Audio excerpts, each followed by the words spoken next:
is for what you put on, and 2 is reveal. 4 is what you gotta keep on, and 3 is what you feel.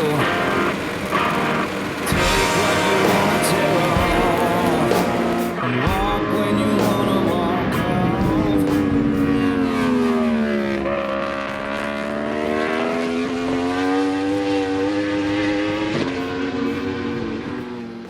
Mathew Scholtz won the MotoAmerica Superstock Championship on his first attempt. He even won a Superbike race on his Superstock bike just for emphasis.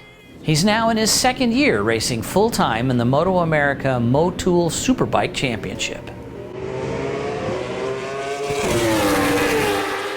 You're from South Africa. Did you race there, and then what brought you to the United States? I was actually riding for Sheridan's dad back home, Ricky, and Sheridan unfortunately crashed and got a concussion, and he was racing for one of the Superstock 1000 teams here.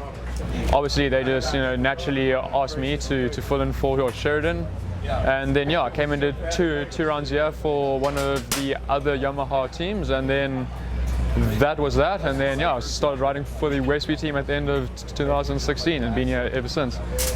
You've been with the team a while, you've had the bike for a while. What are you doing to go faster? I mean, I guess it's just coming to the tracks, spending more time on this bike. We've been getting better parts and stuff like that, over the years. So I think it's just time, comfortability, and a better bike. Have you changed your riding style much from what you used to race now that you're on the Yamaha all this time? I did race the Yamaha back home in the South African Championship, but I definitely have changed my riding style slightly. I used to kind of square the corners off lots, and then now we're kind of just focusing on making longer flowing lines through the corners. So you're picking up your corner speed? Yeah, trying to.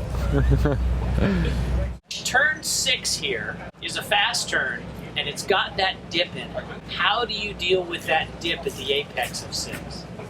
I usually try to have the gas on, try to just have maybe 15-20% throttle, just to kind of pick the front up so it doesn't push it as the forks kind of bottom out as you're rolling back up the hill.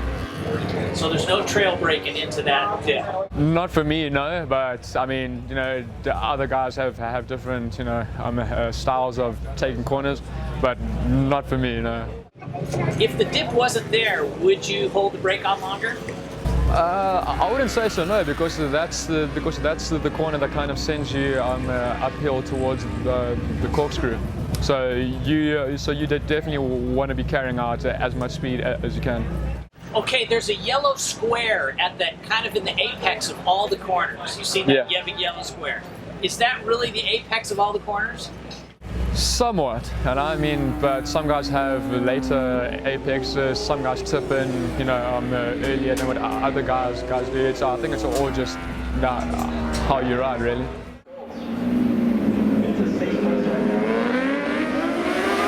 Going through the corkscrew, do you use rear brake? Yeah, I use the thumb brake that we have, because flicking over from the left to the right side would be difficult to use your foot.